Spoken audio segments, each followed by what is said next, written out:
একটা কাজ করতে পারো, নতুন একটা কোম্পানি দিতে পারো। কারণ আমার কোম্পানির দায়িত্ব তো আর তুমি নিচ্ছ না। এখন আমার মনে হয় নতুন করে শুরু করলেই ভালো হবে। এতে যা খরচ লাগে আমি দিব। সেটা তো একই হলো, তাই না? তাহলে কি করব বলো? আমি খুব ভালো মতোই জানি সাব্বির কিছু নেই। সাব্বির যত কিছুই করুক, বৃষ্টির বাবা ওর জন্য কখনোই কিছু করবে না। ম্যাডাম, ওমর জাফর সাহেব সাব্বির সাহেব এবং অনিক সাহেবের দ্বিতীয় স্ত্রীর মাধ্যমে আমাদের শালিমা বিল্ডার্সের অনেক ক্ষতি করার চেষ্টা করছেন। আপনি একদমই চিন্তা করবেন না, আমি ওমর জাফরকে সামনে নিব। ওমর জাফর সম্পর্কে আমার আরও জানতে হবে। হ্যালো বন্ধুরা, আসসালামু আলাইকুম। বর্তমান ইউটিউবের জনপ্রিয় সিরিয়াল গরিব ঘরের রাজপুত্র নাটকের 32 নম্বর পর্ব দেখার পর দর্শকদের মাথা ঘুরে গেছে। শেষ পর্যন্ত যে ধরনের ধামাকা আর হাই ভোল্টেজ ড্রামা আমরা দেখলাম তা সত্যি ছিল কল্পনার বাইরে। আজকের এই ভিডিওটিতে আমরা 33 নম্বর পর্বের অবিশ্বাস্য নিলাম আর অনিক ও বৃষ্টির ঝগড়ার চূড়ান্ত 33 নম্বর পর্বে কি হতে চলছে এবং কিছু চমৎকার প্রোডিকশন বা পূর্বাভাস নিয়ে আজকের এই ভিডিওটিতে গুরুত্বপূর্ণ আপডেট আপনাদেরকে জানানোর চেষ্টা করছি। হ্যাঁ বন্ধুরা, আপনারা অবশ্যই আমাদের এই চ্যানেলটি সাবস্ক্রাইব করবেন যাতে পরবর্তীতে গুরুত্বপূর্ণ আপডেটগুলো সবার আগে পেতে পারেন। আমরা দেখতে পেয়েছি যে 200 কোটি টাকার বেস প্রাইস থেকে শুরু করে সেই নিলাম এখন চরম হাড্ডাহাড্ডির লড়াই দেখা যায়। শালিমা গ্রুপের 1 লাফে 500 কোটি টাকা দাম হাঁকালেও অনিক সাহেব মাঠ ছাড়তে নারাজ হয়ে দাম বাড়িয়ে প্রায় 600 কোটি টাকা পর্যন্ত নিয়ে যায় এবং এই লড়াই যখন 1000 কোটি টাকা পর্যন্ত পৌঁছায় তখন কিন্তু অনিক এখান থেকে হেরে যায়। অনিক এখানে হেরে যাওয়ার অন্যতম কারণ হচ্ছে তার অর্থনৈতিক সংকট। তার অর্থনৈতিক সংকট সর্বোচ্চ 600 কোটি টাকা পর্যন্ত বহাল ছিল।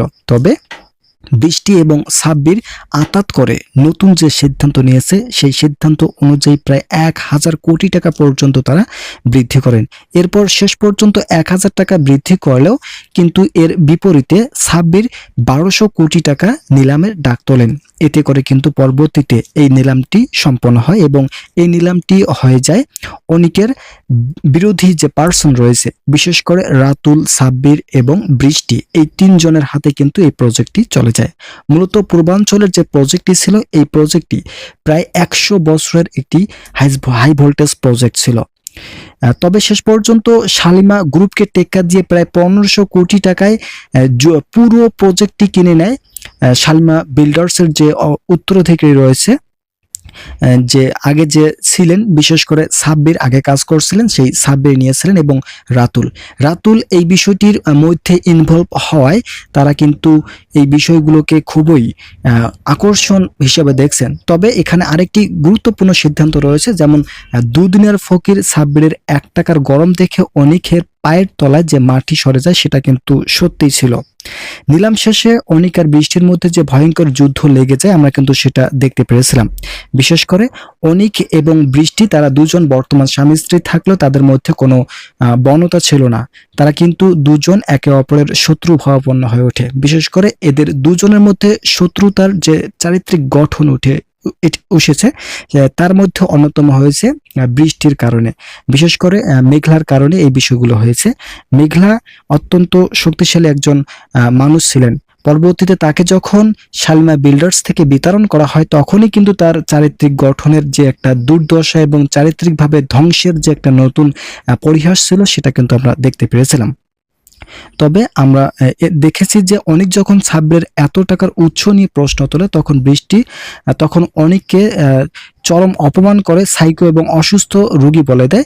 এ সম্পর্কে সেই চূড়ান্ত অসম্মান সহ্য করতে না পেরে অনিক তার বাড়ি ছেড়ে গভীর রাতে সোজা চলে আসে মেঘলার বস্তিতে। মেঘলা এই বিষয়টি দেখে খুবই আবেগে আপ্লুত হন এবং তিনি বলেন যে আমার জন্য যে পরিশ্রম করেছেন, আমার জন্য আপনার আজ এই অবস্থা, যার ফলে আপনি আমাদের বাসায় থাকবেন, এতে করে নতুন করে কোনো ভাবাপন্ন পরিস্থিতি নেওয়ার কোনো সিদ্ধান্ত নেই।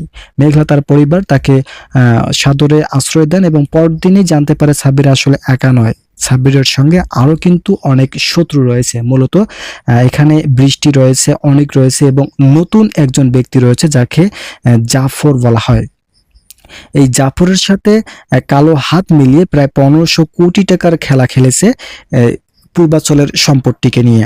তবে ওমর জাফর, বৃষ্টি ও সাব্বির এই 3 জনের হাত মিলিয়ে শালিমা গ্রুপকে ধ্বংস করার জন্য আরো এরপরই ঘটে পর্বের সবচেয়ে ভয়ঙ্কর টুইস্ট। মেঘলাকে লক্ষ্য করে গুলি চালানো হয়।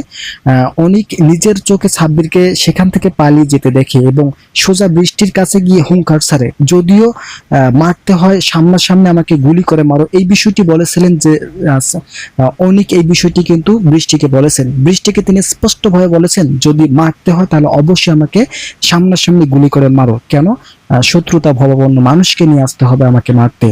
আমি এমন কোনো বড় নেতৃবৃন্দ নেই এবং এমন কোনো বড় উত্তরাধিকারীর বিষয়ের সাথে সম্পৃক্ততা নেই যে আমার জন্য নতুন কোনো ব্যক্তিকে ভাড়া করে নিয়ে এসে মারতে হবে। তবে এই বিষয়টির সম্পর্কে সব থেকে অনজ্ঞ ছিলেন বৃষ্টি। বৃষ্টি এই বিষয়টির কিছুই জানতেন না, কেননা তিনি এই মানুষকে মারার বিষয়টি সম্পর্কে অবগত না এবং তার সিদ্ধান্তের বাইরে ছিল এই সিদ্ধান্তটি। তবে শেষ পর্যন্ত জাফরের কালো টাকার আঘাত, কালো টাকার যে একটা ধ্বংসলীলা যে ছিল সেটা কিন্তু অনিকের মধ্যে পড়ে এবং রাতুল এই বিষয়টিকে চাল চেলেছে। তবে এখানে রাতুলের যে একটা সিদ্ধান্ত ছিল তা কিন্তু প্রকট আকার ধারণ করেছে। রাতুল বলেন যে যেভাবেই হোক অনিক এবং মেঘলার সম্পর্কটি নষ্ট করতে হবে এবং মেঘলা এবং অনিকের মধ্যে যে একটা ভালোবাসা তৈরি হয়েছে সেই ভালোবাসাটা যাতে আর পরবর্তীতে না থাকে সেই বিষয়টি নিয়ে কিন্তু সকলের বিশেষ করে জ্বলতেছে। তবে ভয়ঙ্কর যে টুইস্ট আসতে যাচ্ছে সেখানে কিন্তু আমরা দেখতে পারবো গরিব ঘরের রাজপুত্র নাটকের 33 নম্বর পর্বে রক্তারক্তি কিছু ঘটনা ঘটতে পারে, যেহেতু আমরা দেখতে পেয়েছিলাম যে গুলি নিয়ে খুনাখুনি অবস্থায় চলছিল, যার ফলে শেষ পর্যন্ত শেষ অনুযায়ী টুইস্ট আসতে পারে। প্রথম টুইস্ট মেঘলার ভাগ্য এবং অনিকের প্রতিশোধ নিয়েই কিন্তু নেওয়া হয়েছে। তবে গুলিটি যে মেঘলার গায়ে সরাসরি লেগেছে এমনটি সম্পর্কে অনেকেই বিভ্রান্তকর পরিস্থিতি তৈরি করেছে। তবে এই বিষয়টি সম্পূর্ণ ভুল। অনিক এবং মেঘলা একসাথে দাঁড়িয়েছিলেন, তবে তাদের দুজনের মধ্যে কারো গায়ে কিন্তু সেই গুলিটি লাগেনি। তবে কাকে মারতে চেয়েছিলেন এই বিষয়টি নিয়ে কিন্তু এখন পর্যন্ত অস্পষ্টতা তৈরি হয়েছে। এখানে আমরা দেখতে পেরেছি এখানে মারতে চেয়েছে মেঘলাকে। মূলত মেঘলা যদি এখান থেকে নিঃস্ব হয়ে যায় এবং মেঘলা এখানে যদি না থাকে এই গল্পের মধ্যে, তাহলে কিন্তু বৃষ্টির জীবনে কোনো ধরনের অনৈতিক পরিস্থিতি তৈরি হবে না। কেননা বৃষ্টি এখন পর্যন্ত চাচ্ছে তার জীবনে যে স্বামী রয়েছে, বিশেষ করে অনিক এখন পর্যন্ত তার জীবনে সংযুক্ত রয়েছে, তার জীবনে যাতে স্পষ্টভাবে তিনি থেকেই যায়। এই বিষয়গুলো নিয়ে কিন্তু টুইস্ট আসতে যাচ্ছে। তবে এই টুইস্টগুলোর মধ্যে সব থেকে বেশি আলোকপূর্ণ ছিল মেঘলার চারিত্রিক গঠন বলি। মেঘলা বলেছেন যে যেভাবেই হোক আমি এই টুইস্টের সব থেকে বেশি আকর্ষণ ফিল করব এবং জাফরের যে সাম্রাজ্য রয়েছে সেই সাম্রাজ্য কিন্তু আমরা ঘুরিয়ে দেওয়ার চেষ্টা করব। রাজপুত্র নাটকের এই সিদ্ধান্তটি অত্যন্ত গুরুত্বপূর্ণ এবং আনন্দময় একটি পরিস্থিতি তৈরি করেছে। ভিডিওটির এই মুহূর্ত পর্যন্ত এসেও যারা যারা এখন পর্যন্ত আমাদের এই চ্যানেলের নতুন সদস্য আছেন তারা পরবর্তী আপডেট পেতে চ্যানেলটি সাবস্ক্রাইব করবেন, কারণ আমাদের এই চ্যানেলে আমরা প্রতিনিয়ত গরিব ঘরের রাজপুত্র এপিসোড, দুনিয়ার টাকার গোলাম, এছাড়া বিভিন্ন ধরনের নাটকের এপিসোডগুলো আপনাদের মাঝে উপস্থাপন করে থাকি। তাই আপনারা যারা এই ধরনের নাটকগুলো পেতে ইচ্ছুক তারা অবশ্যই চ্যানেলটি সাবস্ক্রাইব করে ভিডিওটি কন্টিনিউ করতে ভুলবেন না। আমরা এখানে দেখতে পেয়েছিলাম যে শালিমা গ্রুপের মধ্যে যে শক্তিশালী যে বিষয়টি উঠে এসেছে সেটা হচ্ছে শত্রুতা ভাবাপন্ন। মূলত শালিমা বিল্ডার্স যখন দিন দিন উপরের দিকে উঠতে শুরু করে তখনই কিন্তু তারা মূলত বিশেষ করে এখানে তাদেরকে বোঝানো হয়েছে যারা শালিমা বিল্ডার্সের ক্ষতির দিকে চরক গাছ হয়ে উঠেছে। তাই শালিমা বিল্ডার্সকে আবারও নতুন আঙ্গিকায় ফিরিয়ে দেওয়ার জন্য নতুন যে সিদ্ধান্তটি নিয়েছে সেটাই হচ্ছে নতুন ষড়যন্ত্র।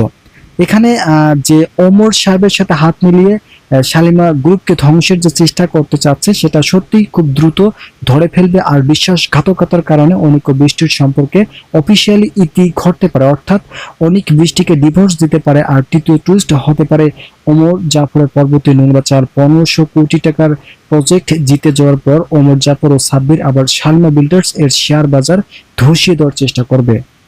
বিশেষ করে এখানে কিন্তু শেয়ার বাজার নিয়ে কিন্তু আলোচনা চলছে, যার ফলে এই শেয়ার বাজারকে আবারও ধ্বংসের দিকে নিয়ে যাওয়ার জন্য কিন্তু নতুন একটি পায়তারা সৃষ্টি করা হয়েছে। বিশেষ করে 1500 কোটি টাকার যে প্রজেক্ট নেওয়া হয়েছে সেই প্রজেক্টে কিন্তু আগামী 100 বছর পর্যন্ত নির্ধারণ করা হয়। এই প্রজেক্টের মূল যে বিষয়বস্তু সেটা রয়েছে এই প্রজেক্টটিকে খাটিয়ে কিন্তু আগামীতে পরবর্তীতে বড় ধরনের সিদ্ধান্ত নেওয়া হবে এবং এই কোম্পানি আর্থিকভাবে লাভবান হবেন। যেখানে 100 বছরের একটি প্রজেক্ট সেখানে কিন্তু তারা কোনোভাবে এই প্রজেক্টটিকে হাতছাড়া হতে পারতেছে না বা মূলত হাতছাড়া করতে সক্ষম নয়। যার ফলে আমরা দেখতে পেয়েছিলাম যে গরিব ঘরের রাজপুত্র এপিসোড দর্শকদের মাঝে যেমন আলোড়ন সৃষ্টি করেছে, তেমনি অনিক এবং মেঘলার মাঝেও তৈরি করেছে নতুন একটি ভালোবাসা। মূলত এপিসোডে আমরা যে বিষয়গুলো দেখতে পেয়েছিলাম গত 32 নম্বর এপিসোডে, সেই এপিসোডগুলো কিন্তু আপনারা দেখেছেন। আমরা আশাবাদী আপনাদের মাঝে এপিসোডগুলো ভালো লেগেছে। যদি আপনারা এপিসোডগুলো পছন্দ করে থাকেন তাহলে অবশ্যই চ্যানেলটি সাবস্ক্রাইব করবেন, যাতে পরবর্তীতে এপিসোডগুলো আপনাদের মাঝে আমরা আবারও উপস্থাপন করতে পারি। আপনারা এই এপিসোডগুলো আপনাদের মনের খোরাক যোগাতে পারেন। দীর্ঘদিনের যে একটা নতুন ভাবাপন্ন ছিল এপিসোডগুলোর মধ্যে, সেই বিষয়গুলো কিন্তু আপনারা দেখতে পারবেন। আমরা চাই যে এপিসোডগুলো যাতে আপনাদের মনের খোরাক যোগাতে পারে, যাতে করে আপনারা সেই এপিসোডগুলোর ভবিষ্যৎ প্রজন্ম হিসেবে নতুনভাবে এপিসোডগুলো দেখতে পারেন। সেই বিষয়গুলো নিয়ে কিন্তু আজকের এই ভিডিওটিতে আলোচনা করতেছি এবং আলোচনা করলাম। তবে আমরা দেখতে পেরেছিলাম যে এই এপিসোডগুলো বাংলাদেশের প্রত্যেকটি জেলা থেকেই কিন্তু দেখে থাকেন। আমি আপনাদের মাঝে প্রশ্ন রাখতে চাই যে আপনারা কোন জেলা থেকে এপিসোডটি দেখতেছেন, মূলত আপনাদের জেলার নাম কি, এবং আপনারা এই এপিসোডটি দেখলেও আপনাদের মনের খোরাক কতটুকু জোগানো সম্ভব হয়েছে, সেই বিষয়গুলো নিয়ে কিন্তু আমরা আপনাদের মাঝে বারবারই উপস্থাপন করে থাকি। তো এপিসোডগুলোর পরবর্তী ধাপ কি হতে যাচ্ছে সেই বিষয়টি সম্পর্কে জানতে চাইলে চ্যানেলটি সাবস্ক্রাইব করতে ভুলবেন না, কেননা আমরা পরবর্তী ধাপ নিয়ে কিন্তু আপনাদের মাঝে আলোচনা করে থাকি। তবে এখানে গুরুত্বপূর্ণ যে সিদ্ধান্তটি নেওয়া হয়েছে এপিসোডগুলোর মধ্যে, সেখানে কিন্তু গরিব ঘর রাজপুত্র নাটকের যে একটা সৌহার্দ্য এবং সৌন্দর্য পরিস্থিতি রয়েছে, সেটা কিন্তু পরবর্তীতে আমরা আবারও ফুটে তুলতে পারবো। কেননা গরিব ঘর রাজপুত্র নাটকটি দর্শকদের মনকে আবেগে আপ্লুত করে দিয়েছে। এই এপিসোড মানুষের আত্মিক ভালোবাসা এবং গরিব ঘরকে কিভাবে একজন গরিব মানুষ কিভাবে সমাজের মধ্যে মাথা চাড়া দিয়ে উঠলো, এবং একজন গরিব মানুষ সমাজের মধ্যে স্বাভাবিকভাবে জীবনযাপন করতে চাইলে অনেকেই রয়েছেন যারা তাদেরকে পিছু টেনে দিতে বাধ্য হয় এবং তাকে পিছু টেনে ধরেন।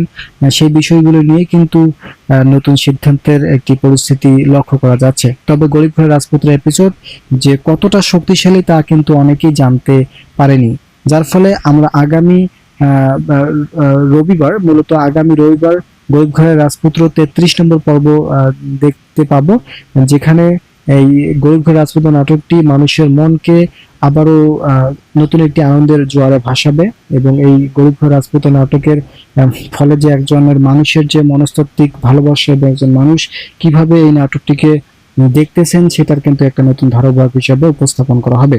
এই নাটকগুলো দেশের জনগণ এবং মানুষের প্রতিটি অবস্থানকে শক্তিশালী করতে সক্ষম, কেননা গরিব ঘর রাজপুত্র নাটকটি মানুষের ভালোবাসা, মানুষের আবেগ আপ্লুত নিয়ে কাজ করেছিল।